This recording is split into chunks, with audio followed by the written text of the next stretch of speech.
Good morning friends, હું અજય ત્રિવેદી અને આજે આપણે ધોરણ 10 વિષય ગણિતમાં પ્રેક્ટિસ બુકમાં સ્વાધ્યાય 7 ના એક્ઝામ્પલ શીખી રહ્યા છીએ. તો ચાલો શરૂ કરીએ.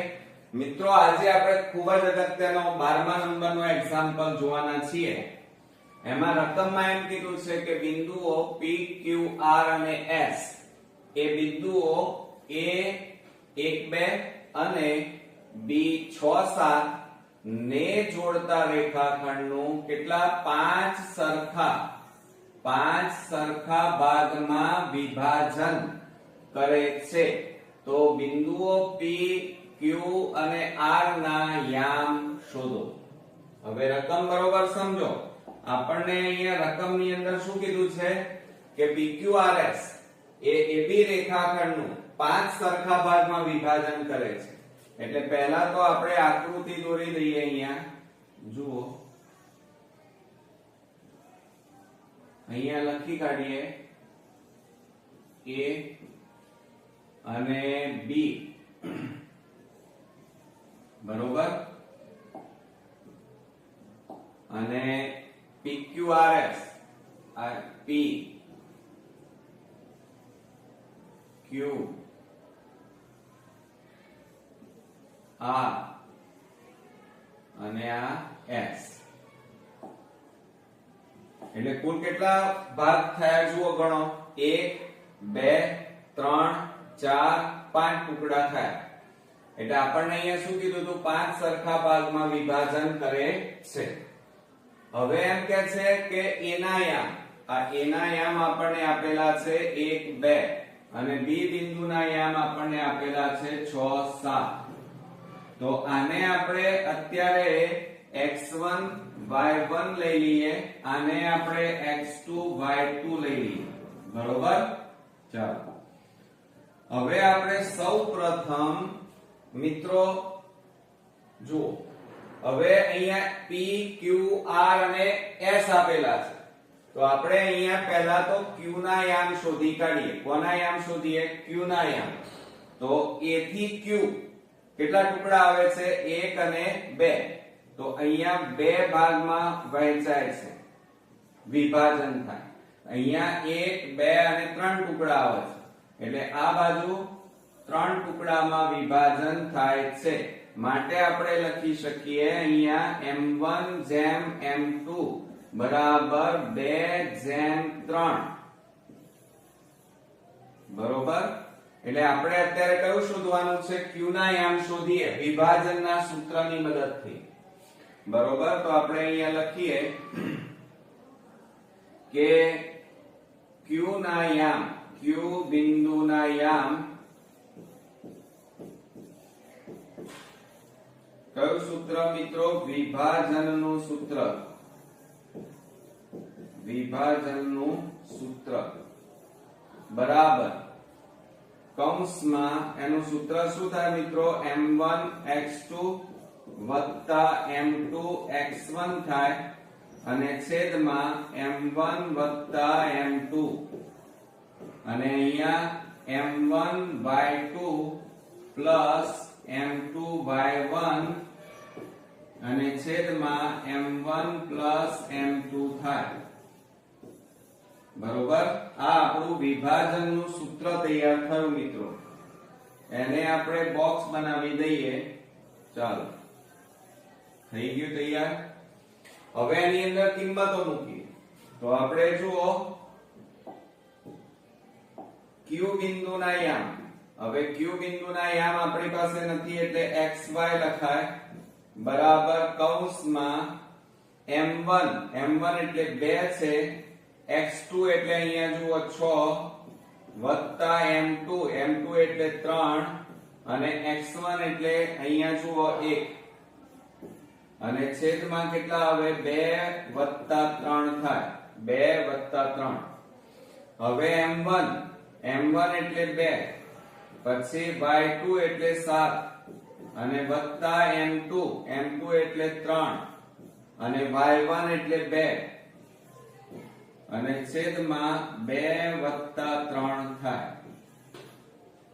માટે xy બરાબર કૌંસમાં 2 છોક 12 વત્તા 3 એકા 3 છેદમાં 2 ને 1 5 2 ને 3 5 2 7 14 વત્તા 2 તારીખ 6 છેદમાં 2 ને 3 5 બરોબર. ચાલો હવે અહીંયા આપણે લખીએ xy બરાબર કૌંસમાં હવે આ બેનો સરવાળો કરો 12 3 એટલે 15 છેદમાં 5 આવે 15 છેદમાં 5 14 ને 6 કેટલા થાય 20 થાય અને 20 છેદમાં 5 આવે. હવે મિત્રો અહીંયા છેદ ઉડી જાય છે તો ઉડાડી દઈએ. જુઓ 5 3 15 અને 5 4 કેટલા થાય 20 થાય. તો હવે આપણે અહીંયા લખીએ માટે xy બરાબર આપણને કેટલા મળ્યા 3 અને 4. આ કોના યામ મળે એ પણ આપણે અહીંયા લખીએ. ચાલો આ આપણને q બિંદુના યામ મળે. કોને q બિંદુના યામ મળે. q બિંદુના યામ. હવે મિત્રો બરોબર ધ્યાનથી આપણે જોઈએ તો આ q બિંદુ જુઓ અહીંયા તમે જુઓ આ q બિંદુના યામ આપણને મળે. પણ હવે q એ કોનું મધ્ય બિંદુ છે p અને r નું મધ્ય બિંદુ કહેવાય. બરોબર. તો હવે આપણે અહીંયા લખીએ. ચલો તો q એ pr રેખાખંડનું મધ્ય બિંદુ છે. મધ્ય બિંદુ છે. તો હવે જુઓ મિત્રો આપણને અહીંયા યામ આપેલા છે પણ પાછું આ q બિંદુના યામ આપણને કેટલા મળ્યા 3 અને 4. આ 3 અને 4 તો a અને q નું મધ્ય બિંદુ કયું થાય p થાય. તો આપણે અહીંયા લખી કાઢીએ પહેલા કે p એ AQ રેખાખંડનું સમજો બરોબર AQ રેખાખંડનું મધ્ય બિંદુ થાય. હવે જુઓ અહીંયા બરોબર આકૃતિમાં આ A અને Q હું કાચી આકૃતિ અહીંયા દોરું છું એટલે તમને વધારે ખબર પડે. આ AQ અને એનું મધ્ય બિંદુ કયું થાય છે P. હવે એના યામ આપણે લખી કાઢીએ. a ના યામ કેટલા છે 1 2 1 2 પછી q ના યામ આપણને મળી ગયા 3 4 બરોબર. તો હવે આપણે અહીંયા લખી કાઢીએ આ x1 y1 x2 અને આ y2 થાય અને એના ઉપરથી આપણે આ p ના યામ શોધવા પડે. આપણને આપેલા નથી એટલે xy લખ્યા. બરોબર. તો હવે આપણે મધ્ય બિંદુનું સૂત્ર આપણે વાપરીએ તો અહીંયા લખી કાઢીએ. ચાલો કે p બિંદુના યામ બરાબર કૌંસમાં હવે મધ્ય બિંદુ માટેનું સૂત્ર કયું છે x1 x2 ભાગ્યા 2 અને એ જ રીતે y1 y2 ભાગ્યા 2 થાય. ક્લિયર. આ આપણું અહીંયા સૂત્ર મળી ગયું. એને બોક્સ બનાવી દઈએ. ચાલો થઈ ગયું. હવે એની અંદર કિંમતો મૂકો. ચલો તો આપણે અહીંયા લખીએ p બિંદુના યામ કેટલા છે જુઓ આકૃતિમાં xy બરાબર કૌંસમાં x1 એટલે 1 વત્તા x2 એટલે 3 અને છેદમાં 2 બરોબર. અને એ જ રીતે અહીંયા જુઓ અહીંયા કેટલા છે y1 એટલે 2 વત્તા y2 એટલે 4 અને ભાગ્યા 2. ચાલો માટે xy બરાબર કૌંસમાં 3 ને 4 છેદમાં 2 અહીંયા 6 છેદમાં 2 આવે. હવે મિત્રો અહીંયા છેદ ઉડે છે તો ઉડાડી દેવાના. જુઓ 2 2 4 અને 2 3 6 તો અહીંયા આપણે જવાબ કરીને લખીએ. આપણને અહીંયા બીજો જવાબ મળ્યો xy બરાબર કેટલા યામ મળ્યા 2 અને 3 મળ્યા. બરોબર. હવે આ કોના યામ મળ્યા મિત્રો? P બિંદુના યામ મળ્યા. તો જો અહીંયા લખી કાઢીએ P બિંદુના યામ.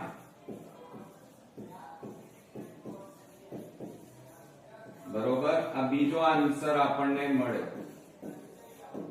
આ આપણને પહેલો આન્સર મળ્યો. હવે હજી આપણે ત્રીજો આન્સર શોધવાનો બાકી છે. જુઓ શું કહે છે? R ના યામ. હવે જુઓ R એ કોનું મધ્ય બિંદુ છે? Q અને S નું. તો આપણે અહીંયા લખ્યું કે અહીંયા લખી કાઢીએ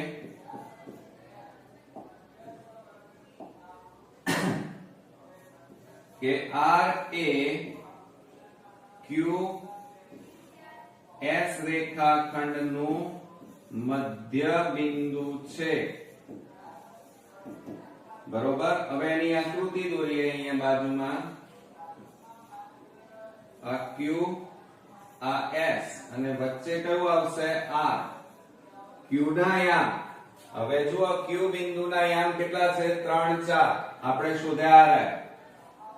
અહીંયા લખીએ 3 4. R ના યામ આપણને મળ્યા છે મિત્રો? ના મળ્યા છે ના. પછી S ના પણ નથી, એટલે આપણે અહીંયા આ લઈ શકીએ નહીં, કારણ કે આપણી પાસે R અને S ના યામ નથી. તો આપણે અહીંયા આટલો ભાગ લઈશું નહીં. ક્લિયર? તો હવે આપણે શું કરીએ? તો હવે અહીંયા જુઓ આ P બિંદુના યામ આવે તો આ Q, P અને R ત્રણ લઈ લઈએ. તો આપણે અહીંયા લખીએ. ચલો આ રીતે આકૃતિ પહેલા દોરીએ. P લખો, અહીંયા Q લખો અને અહીંયા R લખો. બરોબર? ઓકે. ચલો તો હવે શું થશે? આ Q એ કોનું મધ્ય બિંદુ થાય? તો PR રેખાખંડનું મધ્ય બિંદુ છે. બરોબર, તો P ના યામ કેટલા મળ્યા? અહીંયા જ આપણે શોધ્યા છે 2 અને 3. 2 3. પછી Q ના યામ જુઓ. Q ના યામ 3 4.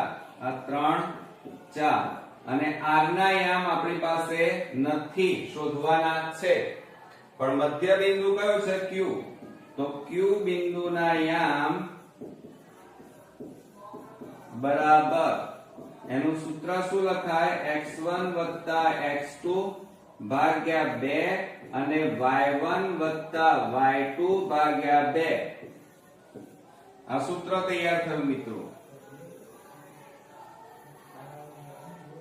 બરોબર, હવે આપણે જો અહીંયા આ x1 y1 અને અહીંયા આપેલા નથી એટલે આ x2 y2 થાય. શું થાય?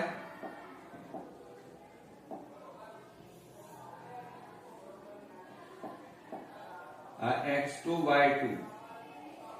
હવે આપણે એમાં કિંમતો મૂકી દઈએ. હવે મિત્રો જુઓ આ સૂત્રમાં કિંમતો મૂકીએ તો આપણે અહીંયા લખીએ Q બિંદુના યામ. Q ના યામ કેટલા છે? 3 4 બરાબર કૌંસમાં x1 એટલે કેટલા છે? અહીંયા જુઓ 2 વત્તા x2 આપણે શોધવાના છે નથી એટલે m ના m અને છેદમાં કેટલા હવે 2. એ જ રીતે અહીંયા y1 3 પણ y2 નથી એટલે m ના m શોધવાના છે છેદમાં 2. ક્લિયર? ચાલો હવે મિત્રો આ x વાળું પદ છે, આ બાજુ આ x કહેવાય અને આ y કહેવાય. તો આને આની સાથે સરખાવો તો શું લખાય? જુઓ 3 બરાબર 2 x2 અને છેદમાં 2 છેદમાં. હવે આ બે ભાગાકાર છે, આ બાજુ જાય તો ગુણાકાર. તો 2 તારીખ 6 બરાબર 2 વત્તા x2. હવે આ 2 પ્લસ છે, આ બાજુ જતા રહે તો માઈનસ થઈ જાય. તો માટે x2 બરાબર 6 ઓછા 2. માટે મિત્રો x2 બરાબર આપણને કેટલા મળ્યા? 4 મળ્યા. બરોબર, તો આ એક ઉકેલ આપણને મળી ગયો. હવે એ જ રીતે આપણે y2 શોધવાના છે. તો આ y છે અને આની સાથે સરખાવો y સાથે. તો શું થાય? 4 બરાબર 3 y2 અને છેદમાં 2. હવે આ બે ભાગાકાર છે, આ બાજુ લઈ જાઓ ગુણાકાર. 2 4 8 બરાબર 3 y2 માટે y2 બરાબર, હવે આ +3 ને આ બાજુ લઈ જાઓ -3 માટે y2 બરાબર 8 માંથી 3 જાય તો કેટલા આવે 5. તો આ રીતે મિત્રો જુઓ આપણને y2 પણ મળી ગયા, બરોબર. પણ આ કોના યામ છે મિત્રો? તો આ q બિંદુના યામ, અરે સોરી q ના આવે, r બિંદુના. અહીંયા કયું લખવું પડે તમારે? r બિંદુના યામ, કારણ કે આપણે r ના યામ શોધવાના હતા, બરોબર. એટલે આપણે અહીંયા શું લખ્યું? r બિંદુના યામ. તો હવે આપણે જવાબ લખી કાઢીએ મિત્રો. ચાલો સૌપ્રથમ આપણે જવાબ તરફ લખીએ કે PQR ના P ના યામ અહીંયા લખીએ તો પહેલા તો આપણને શું શોધવાનું કીધું છે? જો અહીંયા PQR ના યામ શોધો. તો P ના યામ કેટલા મળ્યા? તો જો અહીંયા P બિંદુના યામ XY 2 3 મળે. પછી Q ના યામ, ચલો Q બિંદુના યામ જો આ રહ્યા 3 4, એ પણ આપણે શોધી કાઢ્યા. અને ત્યાર પછી R ના યામ, તો R બિંદુના યામ આપણે કેટલા મળ્યા? 4 અને 5. તો અહીંયા લખી કાઢીએ 4 અને 5 થઈ ગયા. તો આ રીતે આપણને PQR ના યામ આપણને પૂછ્યા હતા, જુઓ એ આપણને અહીંયા મળી ગયા. તો આ રીતે આપણો ખૂબ જ અગત્યનો એક્ઝામ્પલ અહીંયા પૂરો થયો. નેક્સ્ટ વિડિયોમાં નવા એક્ઝામ્પલ સાથે ફરી મળીએ. ત્યાં સુધી ગુડ નાઇટ ફ્રેન્ડ્સ.